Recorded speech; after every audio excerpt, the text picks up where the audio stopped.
So, Paola, a very, very, very warm welcome to you. This is just so beautiful to be in conversation with you, somebody who, like me, lots and lots of people across the globe have been following you with your absolutely out of the box designs, your design sensibilities, the person that you are, the warm Mediterranean woman that you've been always described as. It is just so wonderful to have you today on this platform. Thank you for being with us.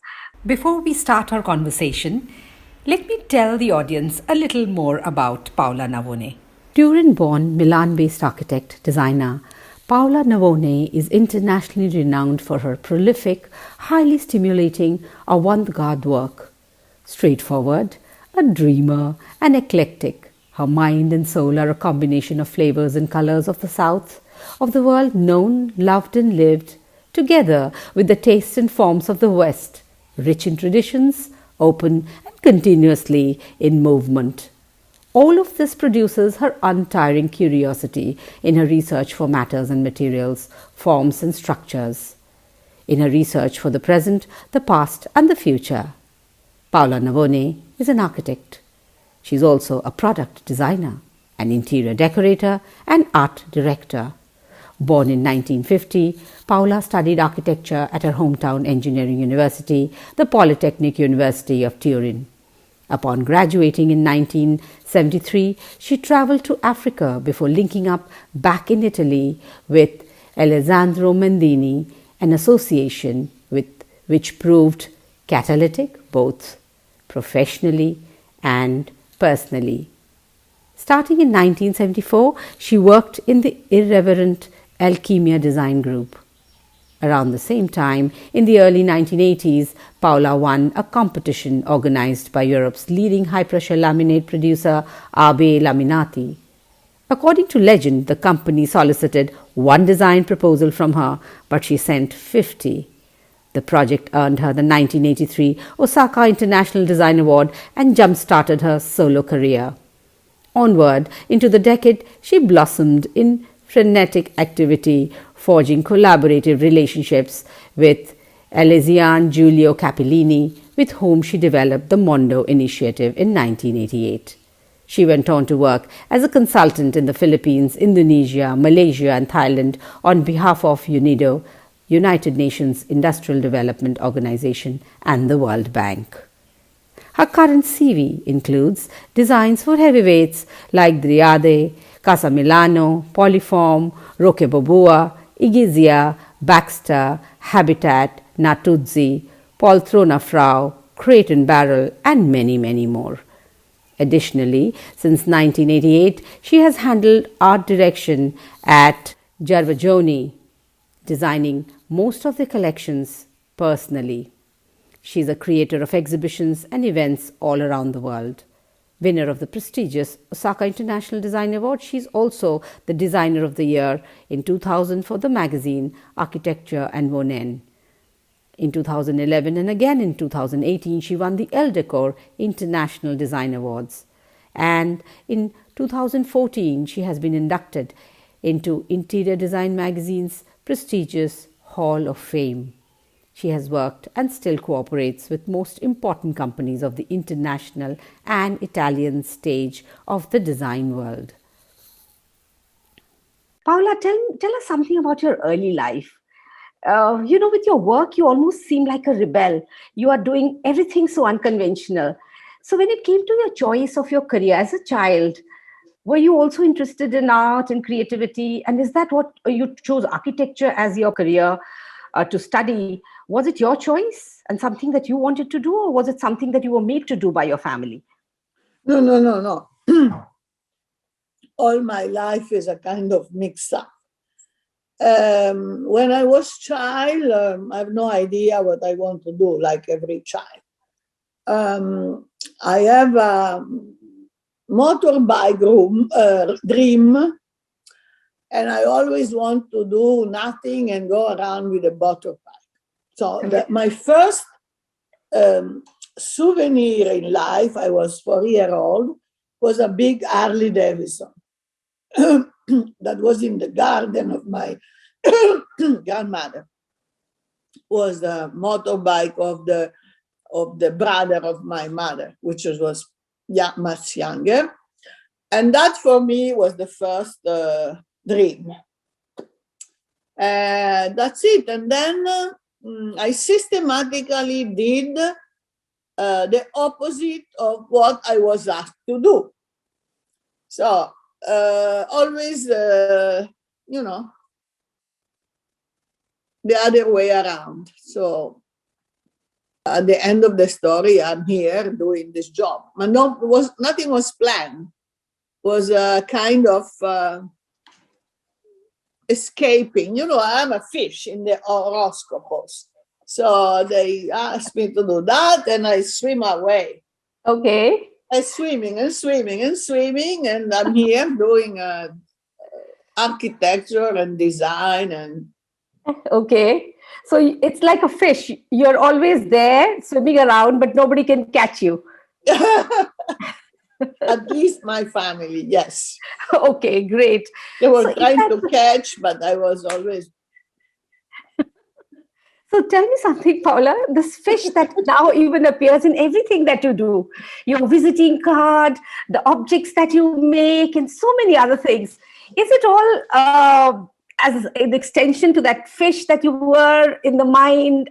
A little bit, and then also, you know, living in Asia for a long time, I learned that a fish is a koi, is a good luck fish. So the fish, I'm a fish, so I think, you know, I'm a fish, and I have a fish around, and I think we bring good luck to people. Okay, wonderful. So that's the fish. And the fish bring good luck to our project. So we are all a community of fish. Okay, so you are the big fish, and you have lots and lots of small fish in your team. Yes, like I just interacted with Janero. How is it to have a great young team working with you, Paula? How is it to have a young team like this? Is it a lot that they are learning from you? I don't know if they learn. Is that I have no idea. Or are you learning from them? For sure. Are you learning from them? They are learning, but I'm not teaching because I'm very bad on teaching. So if they learn, it's because they are smart. And I also learn from them. Sometimes they say to me, I'm little bit too fishy, so you better do something else. They watch on me. Gennaro is watching make sure that I don't do so many swimming around. Okay. So are they as is there a madness in the office? Because a lot of your designs, you know, the first thing that one sees in anything that you have done, Paula, is a sense of joy. Then comes that, you know, a sense of awe, then a sense of a little bit of craziness or madness that gets added to whatever you're doing. How does it all come together?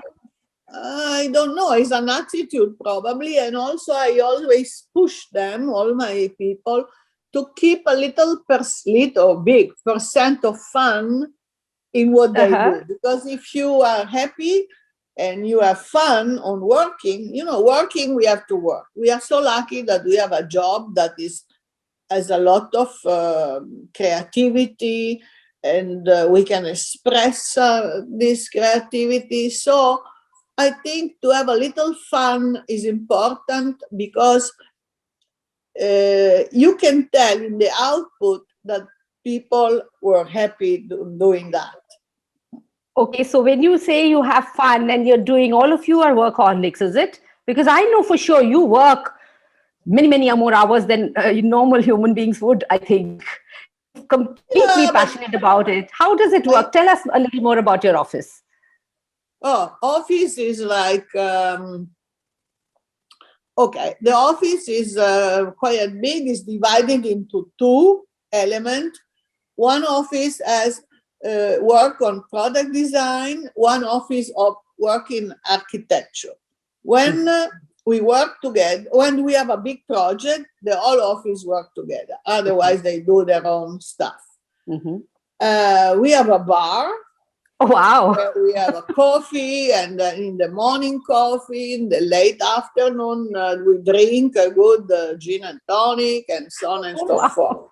So all the clients come very late in the afternoon because They want the gin and tonic. so we start quite late because I'm not an early person, and in the morning I'm totally sleepy Wait, mind. okay. So my assistant are not as bad as me, but in the evening they go disco, so we start late. We Okay, start sure. late, and then Uh-huh. we finish later than other people. We finish around 7, 8 o'clock in the evening. Okay. With Okay. very often with a nice drink, and then we go home. Okay. And are you cooking for them sometimes, I'm told? Yeah. I cook. I like to cook. And Okay. sometimes I also cook for them. How nice. They don't How cook for lucky. me, but I cook for them. I can tell you, they are a whole bunch of supremely lucky people. Not only they get to work with you, it's so much fun, and they get to eat your cooking. Whoa, whoa, that's wonderful. How I nice. like to cook. It's very easy for me to cook Oh, for. okay. So, tell me, Paola, how does it happen? Whenever we from this part of the world think about European design, we are always thinking in terms of black leather, brown leather, or metal, steel, very symmetrical. This is the macho side of the of the of the The design industry. apple. It's true that but I think we don't need all that. And also, what we do is always quite friendly. I don't need to. I don't see that why design has to impose his own presence. There is a big difference in my job from product design and interior. What is that? Product design are always very simple. You buy them and you find these things in your house, but like if they were there since long time. No aggressivity. When I do interior, that is where I really inject a lot of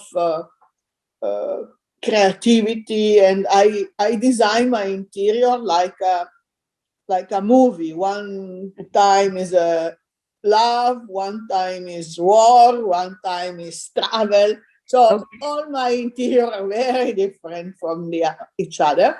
Mhm. And the connecting point is my attitude to design them. Okay. If So, I have to do something for you, I make a story around you, or a story around somebody else. but the movie's always got a happy ending. The move is always very relaxing atmosphere. Yeah. For some Yeah. reason, also, if I work inside the city, my environment are always very light, a little bit like relax, and little bit like holiday. Okay, so how is it that even after 20, 30 years, the kind of designs that you have done, even today, it looks so relevant? How's And also, you know what they do? Mm-hmm. They don't get old. I do interior sometime after 10 years, we want to change something, but they're still good. I have one of my client that became a close friend. We did this beautiful house in the country 20 years ago. Every Mm-hmm. year every year you want to do something. There is nothing to do, and every year he would like to change. But at the end of the story, we look around and we don't change anything. So he's working in his beautiful garden. Now the garden is like museum of plant and so on and so forth. But the house is always there, and it's very, you don't see, you look at the picture, you don't feel it's a 20 years old house. Wow, that is something so beautiful. Whatever Yeah. you're doing, it's there to stay, and that freshness and that relevance continues. It's And very that, strange because there is no, how can I say, no reproduction of the design status in that moment. Is okay, everything a little bit more okay. uh, So a lot of your complex. designs, a lot of your designs are actually to do with everyday objects. In fact, you're almost associated with things that are, commonly available. One can relate to in an everyday living. Yet, when you put it all Yeah, together, it becomes so unique. How's that?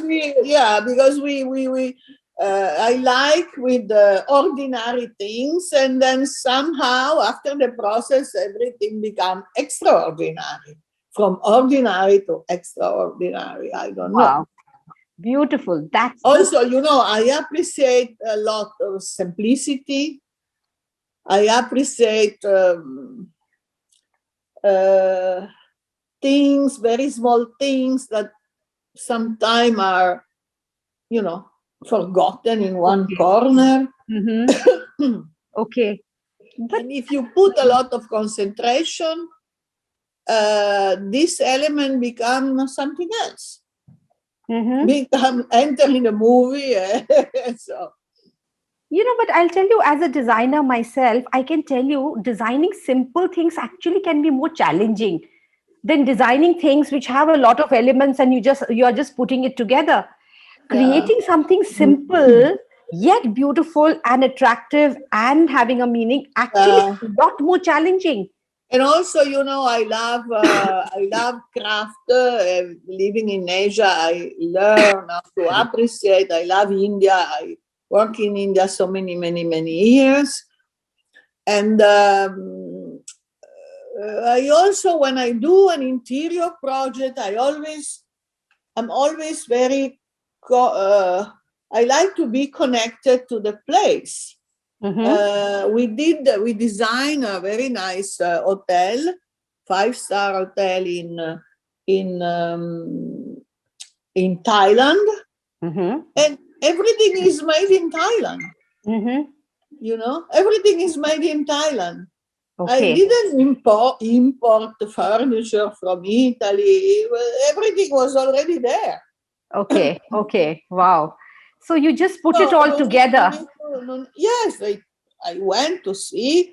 craft. The furniture are done in beautiful furniture in north of Thailand. I have a lot of ceramic, every kind of ceramic, industrial, craft.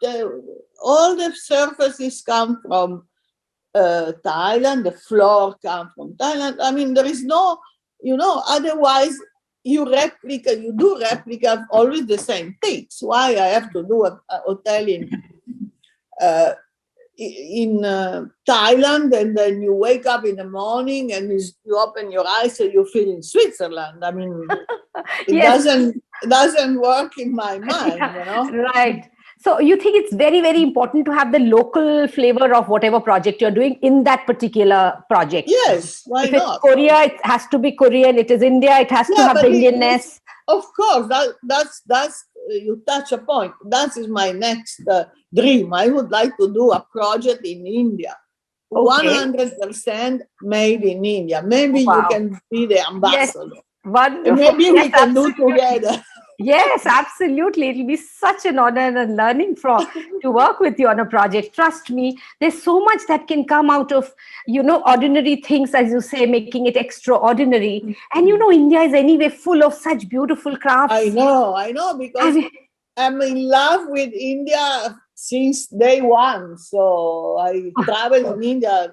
Maybe now I don't want to give you a number because I feel yes. too old. So You're so young. You're young at heart, and a lot of much younger people can take so much tips from you. How to keep yourself young and motivated. What's the trick, Paula? Come on, tell us. no trick. I try to do things that I like. Uh-huh. I move. I travel a lot. Okay. I traveling is always a kind of everyday exercise. I can travel to the supermarket on the street in Paris. I can come to India. Is another kind of trip. But the traveling is the way you go around and you look. Okay. So That's the world is big, and there are so many things that you want to see, that you like, you want to capture. So but traveling to see beautiful things, sponging them in, trying to replicate, come out with some ideas. It's one part of the story, Paula. But I can tell you, to commercialize whatever you're designing, to be able to sell it, there's so much more running around that needs to be done. oh no, Running. no, this is another point. Selling is not my business. I don't know how to sell. No. I'm not saying about selling to the end customer. I'm also talking about selling the concept or the idea to the client, yes.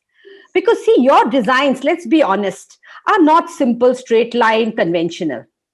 So therefore, what I'm wondering, and a lot of designers may be asking you this question, is how do you manage to convince your client to buy your idea or your design? Do you have to work extra hard for it? No, I never try to convince anybody to do something. I think if you are the client, I'm working for you, let's say in architecture, I'm writing my movie for you. You Okay. like, I think you have to, if you don't like, I cannot convince you, because you have your feeling and I do my best. If you don't like, we better don't do the project. I mean, how can I convince? I cannot sell. All the idea I can explain, I can transmit. You as a customer, you can feel what I put in my project, but but selling is not my business. I'm really not good on that.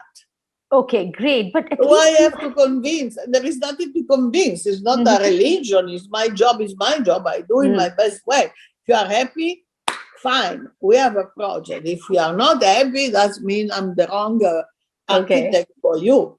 Okay, wonderful. But that's wonderful. This is interesting what you say, because a lot of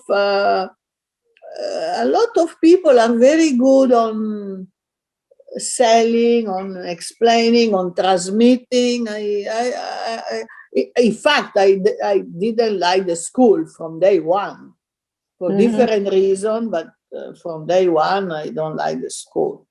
Okay. So, this open, free bird, free fish in your case, attitude, what do you have to say for young designers of today?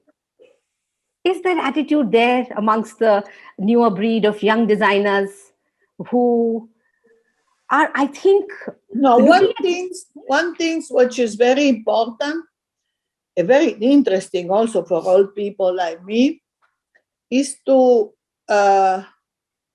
look the way the attitude toward technology. There is a charming way. There is a fantastic way to use technology. For my generation, technology is something that is not, we are not used to it. So we have to, little bit after little bit, we learn how to use it as a tool, but it's not in our DNA. Right. So it's difficult to be creative, charming with technology, with new materials. And I think the young people has this kind of big challenge, because they are born with this new medium in their life, they have in their DNA, and they can use it in a creative way, charming way, poetic way, And I think this is very important. But don't you And think also they have to learn of how to get out of this design system and make their own design system, because the way of living, way of expressing themselves is going to change. We are closed inside the house for a long time, so the attitude, I'm here just waiting to get vaccine and run away again. But maybe also the way to look at traveling is different, can be different. I need to travel, I need to go around, I cannot stay. But there is also probably another way to look at traveling. There is another way to look at fashion.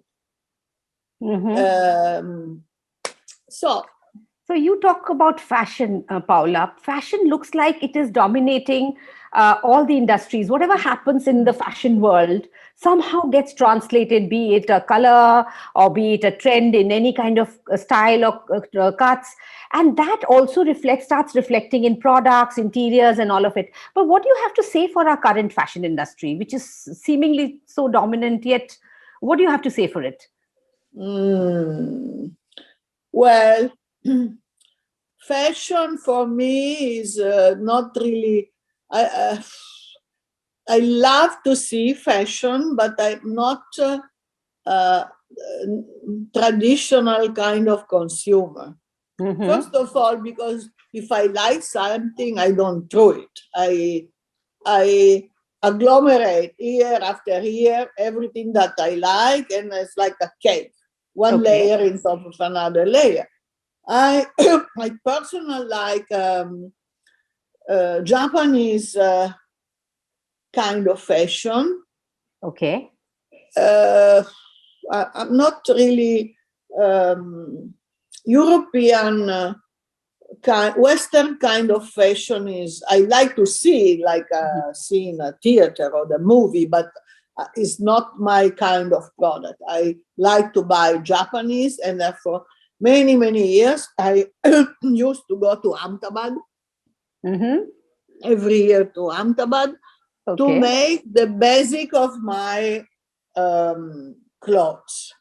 Okay, wow.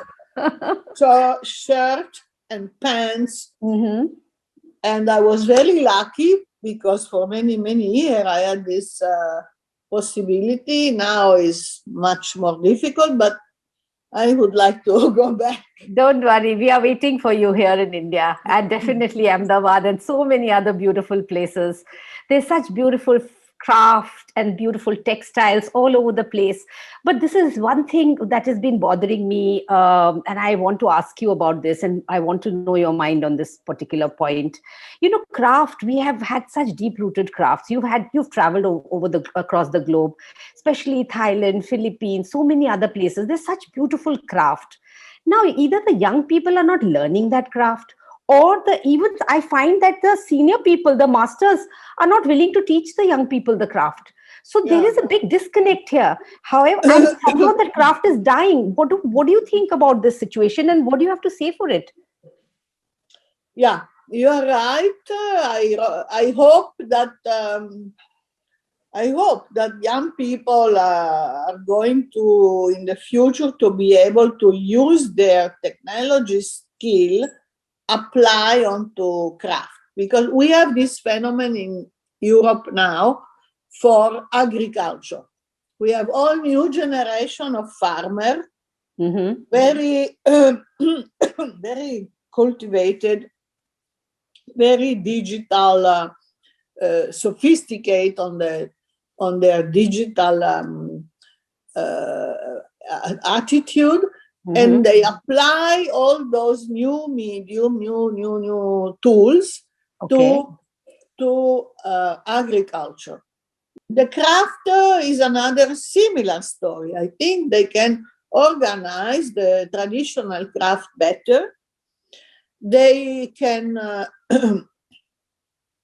put together the good information, because sometimes good craft people miss the right information. So they do things that are not very nicely done, but the market is not there. Mm-hmm. Because they maybe repeat something that was good 20 years ago is not good that today anymore. There is a lot that can be done. But even if supposing, like for instance, you make a prototype, you use a certain craft in that particular prototype, all right? It's beautiful, it gets selected, there's a big order. How does one replicate? How does make it in numbers? Because there's always a challenge with craft and craftspeople. A, the numbers they are not used to generating. B, the quality suffers. The timelines are a bit That's why. a huge That's challenge. why. That's How do why a young generation can be good on helping that. First of all, numbers. You have to do the numbers you can afford to produce something nice and good. Anyway, one of the attitude of the people, the need is to have around you unique things. This idea of globalization, everything is the same, I think it starts to have its own problem. So I want something that is mine. So the okay. fact that my things is a little bit different from your things come from the same source, never mind, as long as we choose it for that reason, because we like this particular object or things. I do a lot of craft on element for furniture. Mm-hmm. Sometimes I do beautiful table leg in India with in cast aluminum. So they Okay. are beautiful, they are all a little bit different, and they are craft. Okay. And then they come, and the industry I work for buy. Then put a top, and we have an object which is a kind of mix Okay. between a very industrial element or material and a very crafty leg. Okay. So these are channel Mm-hmm. also that are very interesting for the craft, because it's true that sometimes the market is a little bit scared to buy an object that is looks very Indian. Okay, Okay. but if this object is the leg of your table and the table is a mix of something else, you feel this object is yours. Okay. It's Yes. not Okay. an Okay. invader. It's not an invader. Is in your house, and there is a touch of a human person. It's like a sculpture, and all of a sudden you eat on it with your Okay. plate, and then you drink Okay. champagne with your friend. Okay. Wow. So there's that personalized, identity of that particular product that you're creating, and it's like my kind of design or my piece. Is that what you're trying to say? Exactly. Oh, Yes. I think we've talked a lot about your design and the way you come up with beautiful things, and your style, as you often say, is a hybrid way of Yeah. Yes. putting things together. Tell us a little more about your current projects. I know some uh, beautiful hotel happening in Florence, in Italy. I mean, you've not done many Yes. projects in Italy before, but I now know that you're doing many more. And Yes. Yes. This is new and is going to open as soon as possible when we can travel again. okay, This is a very interesting, is an example of a storytelling story, because Florence is Italy, mm-hmm. the operator is German. Okay, Uh, you know, the whole world dream about Italian culture and Florence, and then everybody knows Dante Alighieri and Divina Commedia. And in the mind of my German client, for them, they want to have a project which is somehow connected to Divina Commedia. Okay. So it was difficult to arrange this because we will never think about by ourselves to do something like this. So that was a challenge. I like challenge. Okay. So I start to talk and I start to understand that, it's like a mythical things, but nobody was, first of all, is in Italian and the translation is what it is. Uh-huh. So nobody really was into the story, but there was this mythical imagination about Dante Alighieri. So I decided to design this hotel, Uh-huh. picking the most simple element that everybody knows that you have in the Divina Commedia. You have the sky and the paradise. You have the other area where the bad people goes, which is hell. Oh my And goodness. now, Wow. in between paradise and hell, you have I designed a big garden because there is a big garden. In the big garden, you have a restaurant, and then so on and so forth. So It's you have to sounding like it's sounding like a fairy tale. It seems like one has to be transported to another world. And Yes. my goodness, I'm sure it So must be something everybody would like to visit. It's very different. It's going to be very different. So I think Paola, how do you come up with these ideas and these I told you because crazy, wacky ideas which work so beautifully well? That's because I met a client and I wrote my movie for him. And he's a very charming man, and I did that, and he liked it, and we are there, waiting for the hotel to open again because we have this problem. I don't know. In India, you have this problem. Hotels are closed. Not all of them, but yes, a lot of them are not operating at full because there's social distancing, floors are closed, and housekeeping. Many other issues are there. So one has to be very, very careful, Paola. We can't still take chances. Really, it's a pity that this has happened. But I'll tell you something. India would love to have Paola and her crazy, if I may say, use the word, but beautiful, unique ideas in some projects here. An Indian story, 100% made in India. That's my point. Wow, wonderful. You did use one lota, the vessel, the lota as we call it? Yes, I know what is lota. Yes. Right. I have a guru in India. Okay, who's that? Sunil Sethi is my guru. How wonderful. I hope Sunil is listening. Wonderful. And, okay. I had the chance to meet Sunil long time ago. And then it was a fantastic chance for me because he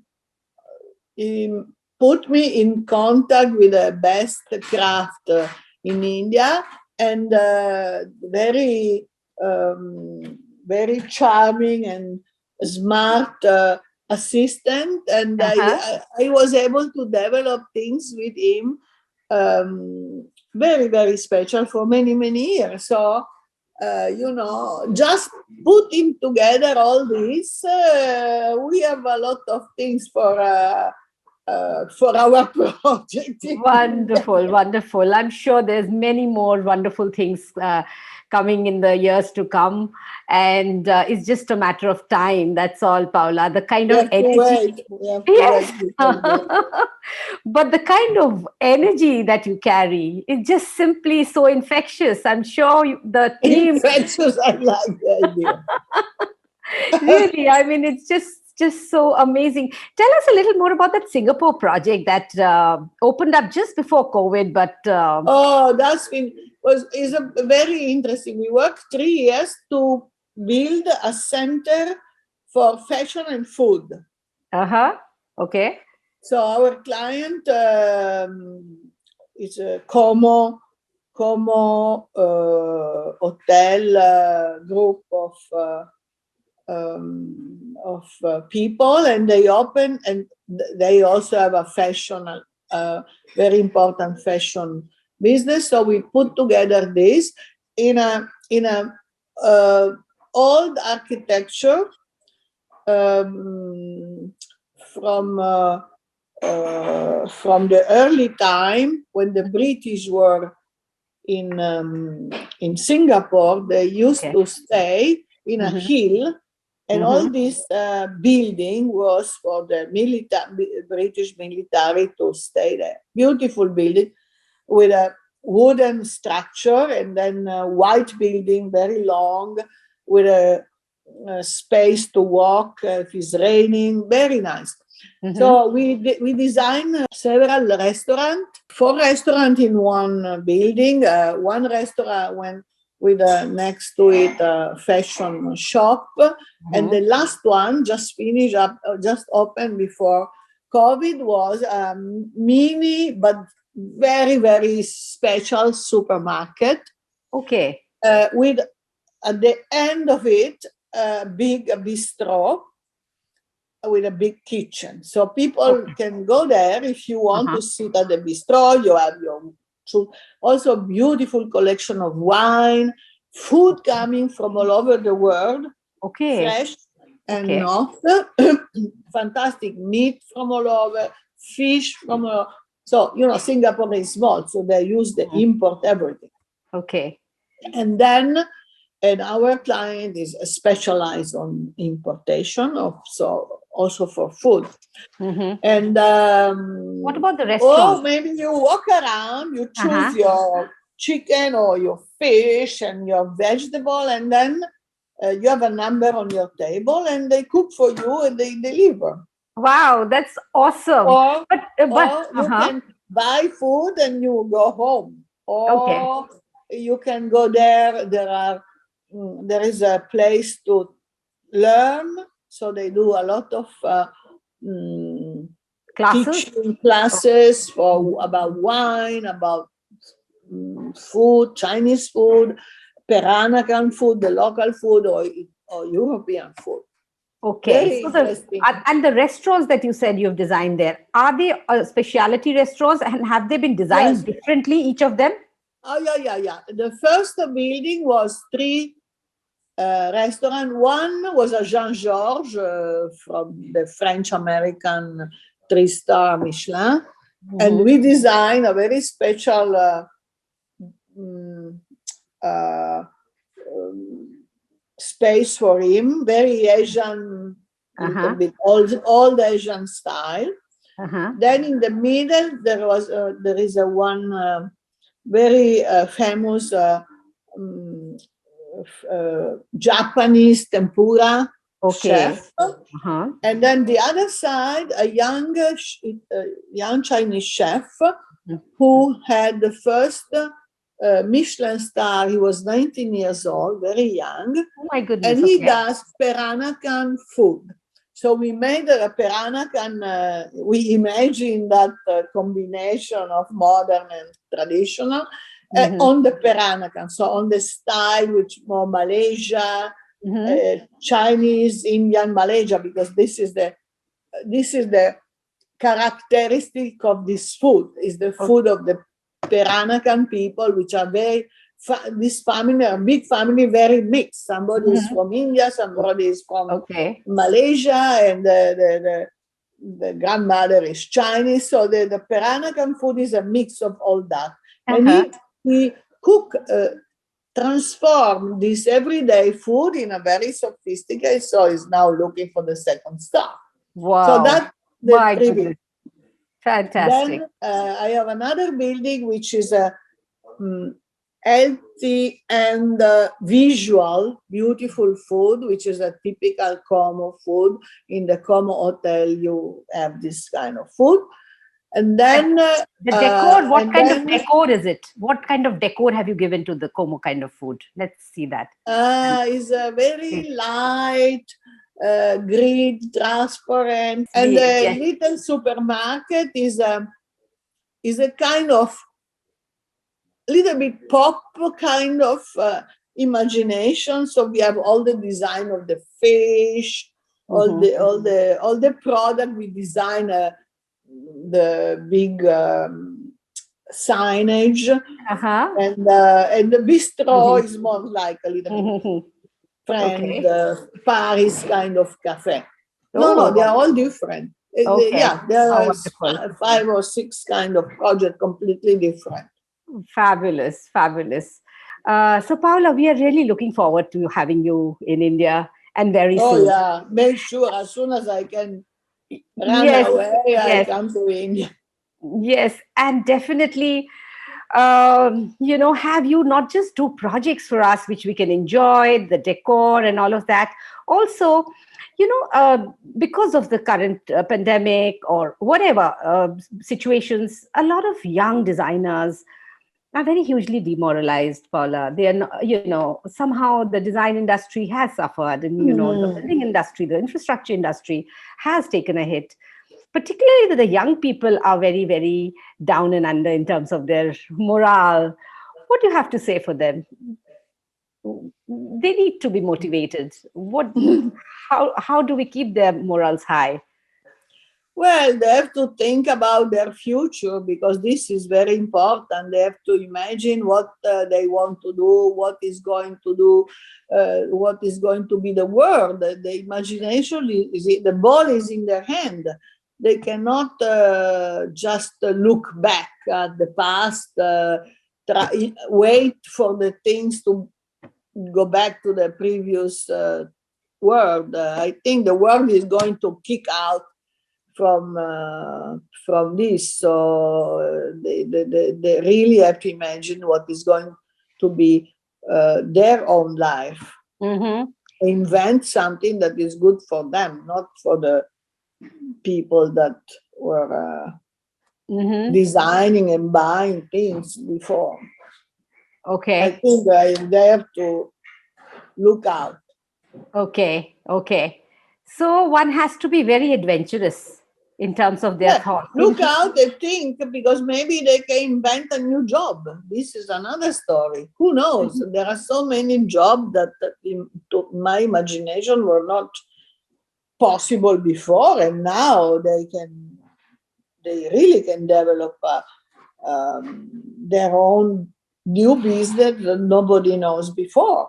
So think, design, I think, as you've often said, is a continuous process. The way you design, it's continuously in your head. You're traveling, you're sitting, you're eating, you're every day. Yes. So every object seems to suddenly create into something else. Yeah. Is that how we need to be thinking constantly? I don't know. This is is an attitude. I think I'm very optimistic person. I'm curious. Everybody has to find his own way. I think it's very personal. Okay. But the curiosity has to be kept alive. And I think, with Paola, the trajectory of your work and everything, you've seen so many ups and downs. There've been economic crisis. There've been so many other kind of crises. It doesn't necessarily have to be a pandemic. However, you've stood strong. You've come out strong. You've in fact become better as we've gone along. Yeah, why not? I think we have to really invent another story after this. So reinventing ourselves, re-engineering ourselves. Yes. That's the thinking key. What we can do, because maybe I don't have the imagination, but the young people have imagination because they have a new tools. Maybe they invent a job that are completely new. This is another story that is very important. Wonderful. Yes, the stories have to go on. The stories have to be created all the time. And the stories... Yeah, in Italy, years ago, there are job that we thought were completely dead. There are also famous Italian movie, The Man Who has a bicycle and bring the letter to your door with the bicycle, and then with the mail and less and less and less, and nobody was going around with a bicycle to deliver a mail. Now they're all huge business on delivery. Yes, absolutely. So the people are really this job that was somehow near to disappear, and in fact there is this Italian movie Il Postino that now is becoming a new job, and the whole system of delivery that took a new life on this. Who knew that before? It was impossible to. So there are a lot of things, food. Food is another point that is very important and interesting. And then all the new job connect with food. Small, and I think after all this big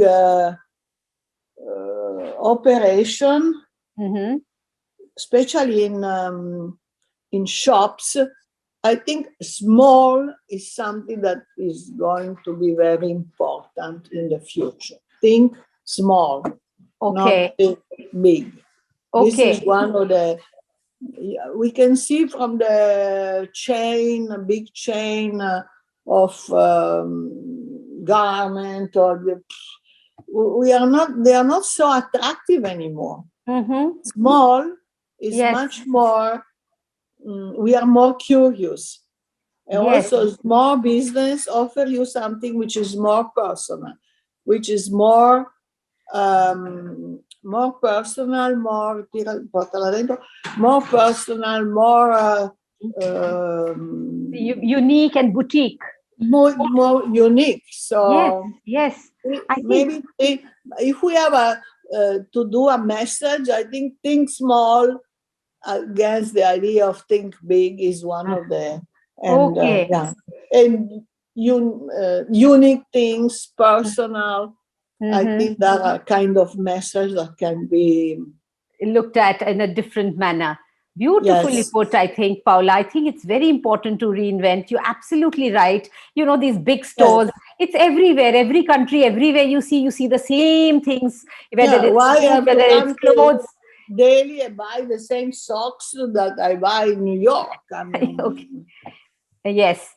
So I think it's time to relook at the things again, go back to how, we had these little mom and pop stores, which were there in our neighborhoods, which had unique things, be it clothes, be it artifacts, be it food, but they were unique to the local flavor, yet people loved it.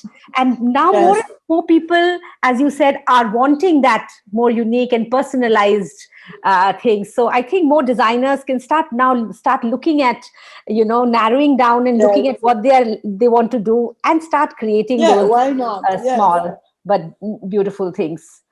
And with that note, I think it's a beautiful thought. I would like to thank you, Paola. It's just been a fabulous conversation. Thank you for inviting me. It's been such a pleasure. Trust me, if I had my way, I would have loved to do this in a physical interview, given you a nice hug and said, Paola, I adore you, and we all adore you. But I'm sure it's going to happen very soon. Thank you. Till then, a big thank you to you. And a big thank you to your team, Gennaro, and everybody else, and all those who are part of this team. And of course, Orientbell Tiles, thanks to them creating this platform for us, and all the beautiful audience who has been listening. I'm sure they've learned so much, and it's been such a fun dialogue with you, Paola. Looking forward to many more such occasions. Thank you. Thank you. Namaskar. Ciao, ciao. Thank you. Ciao, ciao.